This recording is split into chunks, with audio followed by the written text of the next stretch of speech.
আসসালামু আলাইকুম এভরিওয়ান। আজ আমি আপনাদের সামনে একদমই গ্রাম বাংলার অজপাড়াগাঁয়ের যে অসম্ভব মজার রেসিপিগুলো কতগুলো থাকে সেগুলোর মধ্যে একটা নিয়ে আপনাদের সামনে হাজির হচ্ছি। আজ আমি আপনাদেরকে তৈরি করে দেখাচ্ছি অসম্ভব মজার মাছের চচ্চড়ি রেসিপি। তো চচ্চড়িটা রান্না করার জন্য এখানে আমি বেশ কিছু মাছের টুকরা, লেজ এবং মাথা নিয়েছি।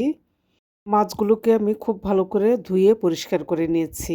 এগুলো দিয়ে আজকে আমি তরকারিটা রান্না করব।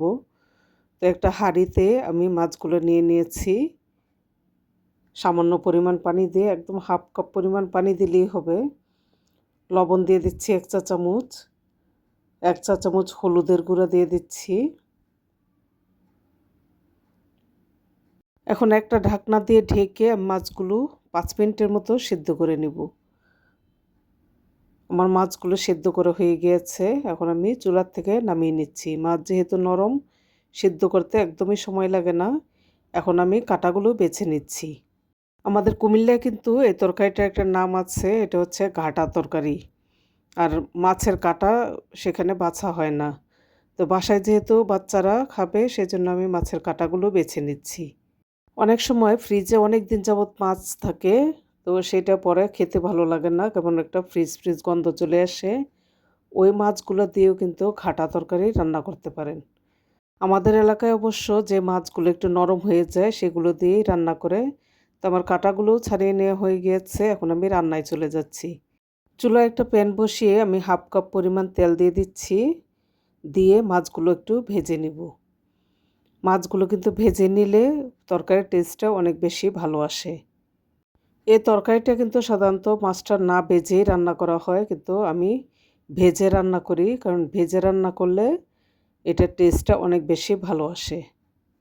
প্রায় সময়ে আমাদের কোনো কিছু দিয়ে খেতে ইচ্ছা করে না, আমি হলপ করে বলতে পারি। এই তরকারিটা দিয়ে যদি আপনারা ভাত খান, দেখবেন একদম তৃপ্তি করে খেতে পারবেন। আসলে আমরা যতই শহরের খাবারগুলো খাই, গ্রাম বাংলার রান্নাগুলো কিন্তু অন্যরকম বেশি টেস্ট। তো আমার ভাজা হয়ে গিয়েছে, আমি চুলার থেকে নামিয়ে নিচ্ছি। মাছগুলো নামিয়ে নেওয়ার পর প্যানের মধ্যে আমি আবারও হাফ কাপ পরিমাণ তেল দিয়ে দিচ্ছি। তেলটা যখন গরম হয়ে এসেছে, আমি এখানে ১ কাপ পরিমাণ পেঁয়াজ কুচি দিয়ে দিচ্ছি। এখন আমি পেঁয়াজগুলো তেলের মধ্যে ভেজে নেব। বারবার নেড়েচেড়ে ভেজে নিতে হবে। এখন আমি এর মধ্যে ১ চা চামচ লবণ দিয়ে দিয়েছি। লবণটা দিলে পেঁয়াজটা নরম হয়ে যাবে আর খুব তাড়াতাড়ি ভাজা হয়ে যাবে। এখন নেড়েচেড়ে ভেজে নিচ্ছি। তো আমার পেঁয়াজটা হালকা ব্রাউন কালার হয়ে এসেছে। আমার পেঁয়াজটা কিন্তু ভাজা হয়ে গিয়েছে। এখন আমি এর মধ্যে মশলাগুলো দিয়ে দিব। সামান্য পরিমাণ পানি দিয়ে দিয়েছি মশলাগুলো কষানোর জন্য। এখন আমি এর মধ্যে ১ চা চামচ হলুদের গুঁড়া, ১ চা চামচ মরিচের গুঁড়া, হাফ চা চামচ ধনিয়ার গুঁড়া দিয়ে দিয়েছি। দিয়ে মশলাটা একটু খুব ভালো করে কষিয়ে নেব।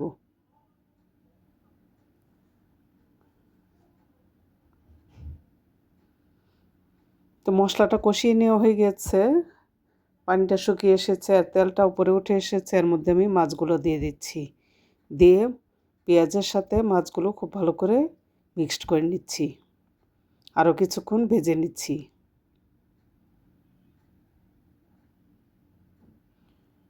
খুব সামান্য পানি দিয়ে আমি মশলার সাথে মাছগুলো কষিয়ে নিচ্ছি।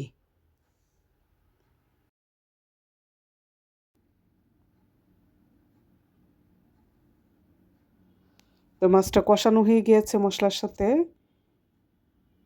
এখন আমি এর মধ্যে আমি যে মাছ সিদ্ধ করে নিয়েছিলাম সামান্য পানি দিয়ে, এই মাছের পানিটা আমি দিয়ে দিচ্ছি, সিদ্ধ করা পানিটা। আর সামান্য পরিমাণ পানি দিয়ে দিচ্ছি।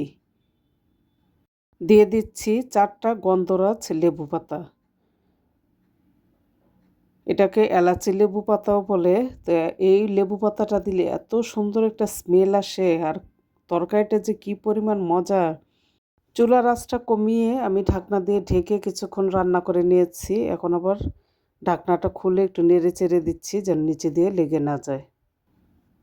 এটা যেহেতু চচ্চড়ি, এটা খুব অল্প পানি দিয়ে রান্না করতে হয়। তো আমি পাতাগুলো এখন তুলে নিচ্ছি। আমার অলরেডি লেবু পাতার স্মেলটা বের হয়ে গেছে। পাতাগুলো বেশিক্ষণ থাকলে আবার তিতা লাগতে পারে, এজন্য আমি তুলে নিচ্ছি।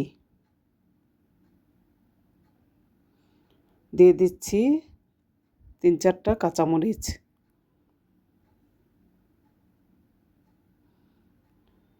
ধনেপাতা দিয়ে দিচ্ছি বেশ খানিকটা।